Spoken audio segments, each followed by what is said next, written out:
जगत सिद्ध चांगदेव की एवं संत ज्ञानेश्वर की चर्चा चल रही थी। सिद्धियों का प्रदर्शन करने के लिए, संत ज्ञानेश्वर को नीचा दिखाने के लिए चांगदेव जी प्रयासरत हैं। ईर्ष्या क्या करती है, यही कल आप जी से अर्ज की थी। ईर्ष्या में जिसके प्रति आप ईर्ष्यालु हैं, उसको आप नीचा दिखाना चाहते हैं, उसे आप नीचा सिद्ध करना चाहते हैं।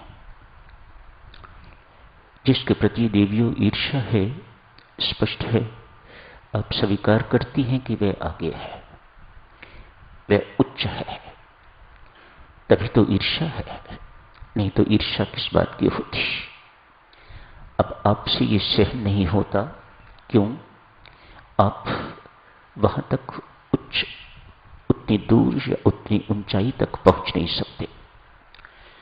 निराशा अंदर जलन उत्पन्न करती है, इसी को ईर्ष्या की अग्नि कहा जाता है। तो व्यक्ति क्या करता है, जो आगे है उसे नीचा दिखाने की कोशिश करता है। दुर्गुण ना होते हुए भी उसके अंदर दुर्गुण ढूंढता है और फिर औरों के सामने बखान करता है, ताकि दूसरे भी जो उसे उच्च समझते हैं, आगे समझते हैं, वे उसे नीचा समझने लग जाएं, उन्हें यथार्थता समझ आ जाए। इसके अनुसार यथार्थता ये है कि वह नीचा है, वह इतना ऊंचा नहीं है। साधक साधक्षणों, भक्त जिसमें ईर्ष्या लेश मात्र भी है, भक्ति के आचार्य कहते हैं वे भक्त कहलाने योग्य नहीं है। ऐसा गंदा दुर्गुण है ये, जो हमारे किसी के भी अंदर नहीं होना चाहिए, इवन लेश मात्र। भक्त क्या करता है, भक्त के अंदर भी ईर्ष्या आती होगी, साधक के अंदर भी ईर्ष्या आती होगी। साधन काल में बहुत कुछ होता है, सेवा भी तो साधना है।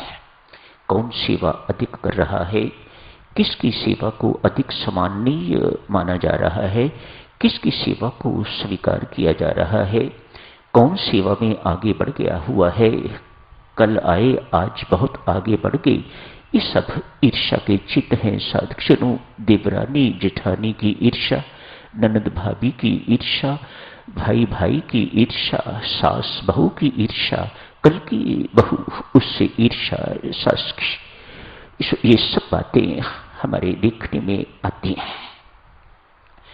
तो भक्त की सोच किस प्रकार की होती है? भक्त कहता है परमात्मा है सबको बड़ा बनाने वाला, तो मैं उसे छोटा बनाने की बजाय मैं स्वयं ही बड़ा क्यों ना बनाऊं, तो वह बड़ा बनता है। देखो ना देवियों सज्जनों, दो रेखाएं आपने खींची हैं, दो लाइनें आपने लगाई हैं। कोई अध्यापक अध्यापिका आपसे कहे बिना काटे एक को छोटा कर दो, तो क्या करना होगा? जो दूसरी है उसे लंबा कर दीजिएगा, तो वह दूसरी अपने आप छोटी हो जाती है। तो साधक क्या करता है, भक्त क्या करता है, वह उनके प्रति जलन न रख के तो अपने आप को उन जैसा बनने के लिए और उनसे भी आगे बढ़ने के लिए साधनारत रहता है, ताकि अपने आप को वह बड़ा बना सके। तो ईर्ष्या का स्थान कोई नहीं रहता। अब ईर्ष्या होगी तो दूसरे व्यक्ति को होगी, इसके प्रति इसके अंदर तो किसी प्रकार की ईर्ष्या नहीं होगी। सिद्ध चांगदेव संत कहलाने योग्य नहीं है, इसलिए उसे बार बार सिद्ध कहा जा रहा है। वह अपनी सिद्धियों का प्रदर्शन करना चाहता है, ताकि संत ज्ञानेश्वर को नीचा दिखाया जाए। कल का छोकरा 16 साल की आयु है उसकी, और ये इतना महान, इतना ज्ञानी हो गया है। तो कल आप जी ने देखा, कोरा कागज उसे पत्थर के रूप में ज्ञानेश्वर जी के पास पहुंचा दिया। ज्ञानेश्वर जी महाराज उस पर इतना ही कहते हैं, जाके उन्हें मैसेज दे दीजिएगा, संदेश दे दीजिएगा, चांगदेव आपकी आयु तो 1400 वर्ष है लेकिन हो कोरे के कोरे। कल यहां तक चर्चा हुई थी। उत्तर मिल गया है सिद्ध चांगदेव को और चले। ठीक है, मैं इसे बतलाऊंगा कि मैं कौन हूं, कैसा हूं। जहां देवियों ईर्ष्या होती है वहां अभिमान भी स्वतः ही होता है। बात तो सारी, खेल तो सारे उसी के हैं। वह व्यक्ति क्रोधी भी होता है जिसके अंदर ईर्ष्या होती है। सो अनेक सारी अग्नियां इकट्ठी होके तो उस व्यक्ति के भीतर को जला के रख कर देती है, किसी काम का नहीं रहने देती। इसकी तुलना साधक जनों, संत महात्मा ऐसी अंगीठी से करते हैं। पुराने वक्तों में कोयले की अंगीठियां हुआ करती थीं। यदि कुछ दिनों के बाद उनके अंदर से लिपाई नहीं की जाती थी तो वो अंगीठी जर्जर हो जाती थी, वह किसी काम की नहीं रहती थी। संत महात्मा कहते हैं ये जितनी भी अग्नियां हैं, चाहे ईर्ष्या की अग्नि है, क्रोध की अग्नि है, वैर द्वेष की अग्नि है, ये सारी की सारी अग्नियां मिलके हमें बिल्कुल उसी अंगीठी की तरह जर्जर बना देती हैं, मानो किसी काम की नहीं रहने देती। और तुलना देते हैं ईर्ष्यालु की। जिस पेड़ को दीमक लगी हुई हो उस पेड़ को आप खाद भी दीजिए, पानी भी दीजिए, प्रकाश भी दीजिए, उसके बावजूद भी कभी वह फलता फूलता नहीं है। ऐसी ही हालत ईर्ष्यालु की हुआ करती है। सब कुछ होते हुए भी कुछ नहीं होता। क्यों? ईर्ष्या ने अंदर से बिल्कुल जला के राख कर दिया हुआ है, निरर्थक कर दिया हुआ है, नीरस कर दिया हुआ है। चांगदेव बाघ की सवारी करते हैं ये दिखाने के लिए कि मैंने हिंसक पशुओं पर भी अपना नियंत्रण किया हुआ है। अपनी सिद्धियों का प्रदर्शन अब करने जा रहे हैं। बाघ की सवारी की है, सर्प की लगाम बनाई है, कोबरा की, नागिन की लगाम बना के तो सिद्ध चांगदेव चल पड़े। सूचना मिली संत ज्ञानेश्वर को कि इस प्रकार से सिद्ध चांगदेव मुझे मिलने के लिए आ रहे हैं। मिलना तो बहाना ही है, अपनी सिद्धियों का प्रदर्शन करने के लिए आ रहे हैं, अपना बड़प्पन प्रदर्शित करने के लिए आ रहे हैं। परमेश्वर की कृपा कुछ इस प्रकार की होगी। संत संत ही ठहरे, भक्त भक्त ही ठहरे, अतएव मन ही मन सोचा इसे सिद्धियों का अभिमान नहीं होना चाहिए।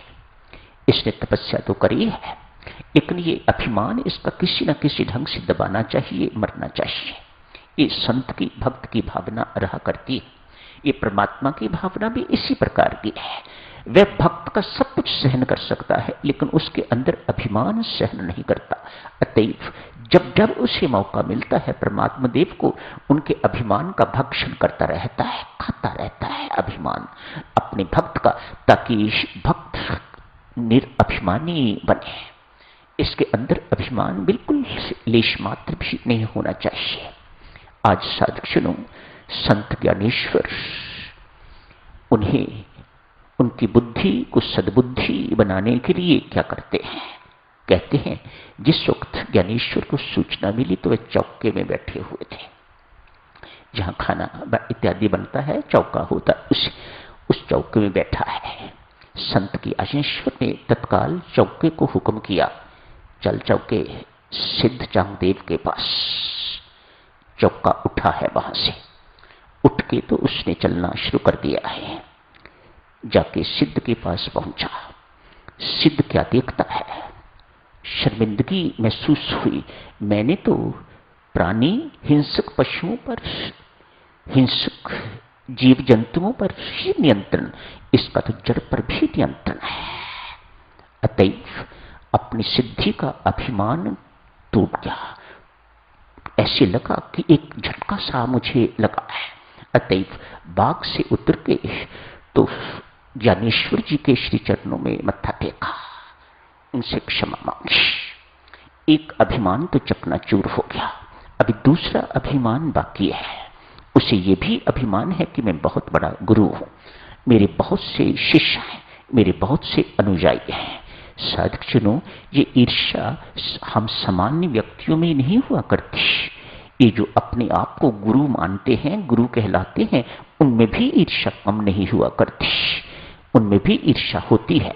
इसके शिष्य अधिक हो गए, ये अधिक ख्याति को प्राप्त हो गया है, इसको हर जगह सफलता ही सफलता मिल रही है, तो ये उनकी ईर्ष्या का कारण बनता है, तो उन अंदर भी ईर्ष्या पैदा होती है। अभी इनके अंदर एक अभिमान बाकी है। मेरे बहुत से शिष्य हैं, मेरे बहुत से अनुयायी हैं। संत ज्ञानेश्वर इस बात को भी बहुत अच्छी तरह से जानते हैं। अतएव चांगदेव जी का ये अभिमान भी वे तोड़ना चाहते हैं।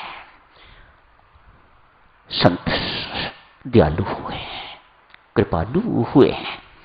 जो अभिमान पर चोट मारे साधक जनों, वह सामान्य व्यक्ति नहीं हो सकता, वह आपका परम हितकारी होगा।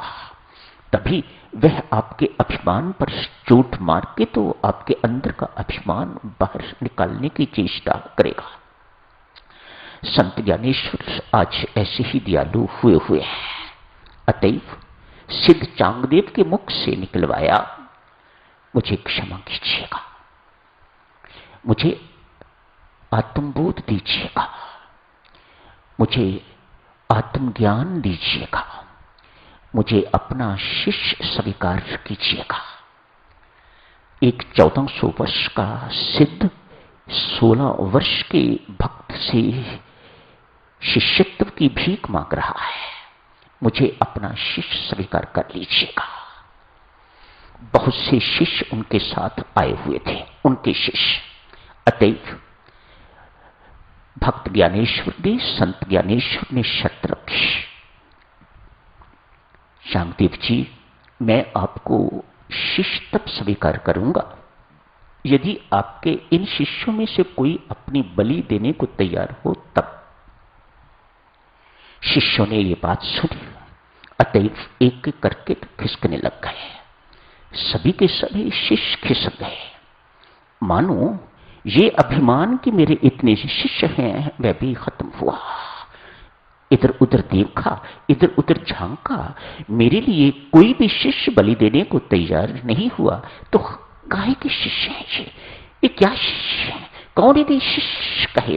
अतएव ये अभिमान भी चांगदेव का दूर हुआ।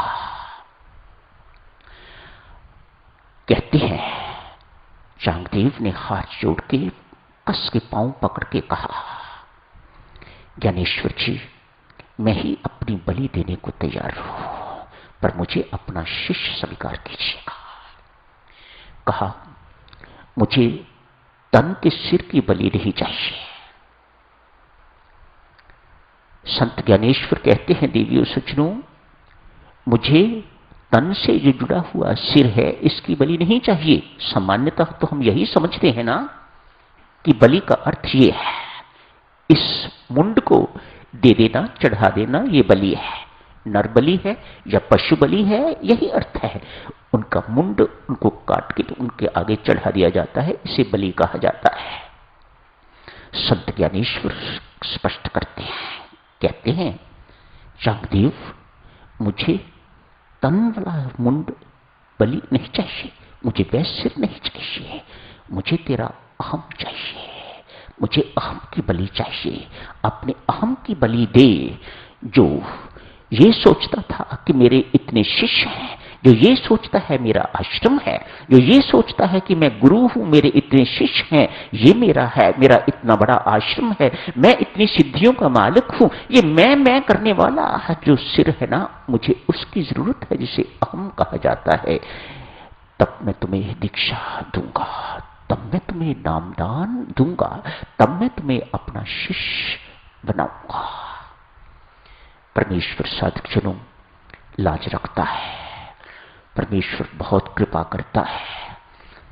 जिसके प्रति ईर्ष्यालु हैं लोग, उस बेचारे को पता भी नहीं होता कि उसके प्रति ईर्ष्यालु हैं, लेकिन ईर्ष्या की अग्नि से न जाने कितने लोग जल रहे होते हैं, उस बेचारे को कोई पता नहीं।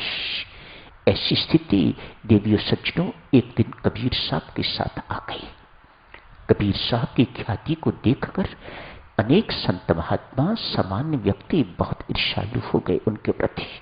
अतएव उन्हें पता नहीं, उन्हें नीचा दिखाने के लिए, देखो नीचा दिखाने वाला किस प्रकार से डंक मारता है, आप सोच नहीं सकते किस प्रकार से नीचा दिखाना है उन्हें। कबीर साहब को आज चिट्ठियां भेज दी संतों महात्माओं को, सैकड़ों की संख्या में चिट्ठियां चली गई। परसों कबीर साहब बहुत बड़ा भंडारा कर रहे हैं, मेहरबानी करके सबके सब पधारिएगा। बेचारे कबीर को कुछ पता ही नहीं कि ये चिट्ठियां लिखी गई हैं, उसे नीचा दिखाने का ढंग। लेकिन परमात्मा तो जानता है, परमात्मा तो लाज रखता है ना, परमात्मा तो कृपा करता है, दया करता है। मानो वह अपने भक्त की किसी प्रकार से भी लाज पर आंच नहीं आने देता। अतएव भंडारे का दिन सैकड़ों की संख्या में काशी में उनके आश्रम के आगे तांता लग गया है। कबीर साहब देखा ये क्या बात है, अतएव भूसी वाले कमरे में छिप के बैठ गए।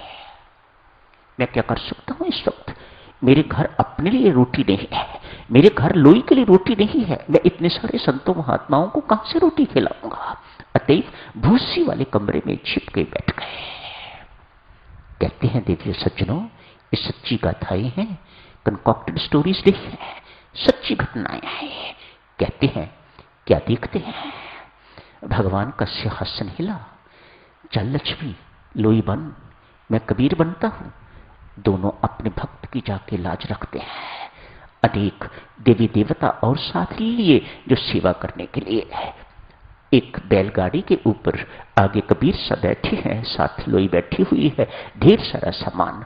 आके भजन कीर्तन हुआ, भजन कीर्तन के बाद भंडारा हुआ। ऐसा भंडारा कभी जिंदगी में उन संतों महात्माओं ने कभी नहीं देखा था। ऐसा भोजन, स्वादु भोजन कभी जिंदगी में इससे पहले नहीं खाया हुआ था।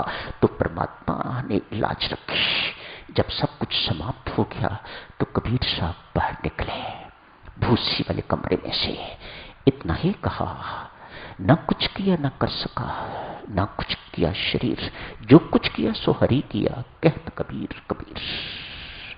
तो यही साधक जनों समाप्त करने की इजाजत दीजिएगा। धन्यवाद।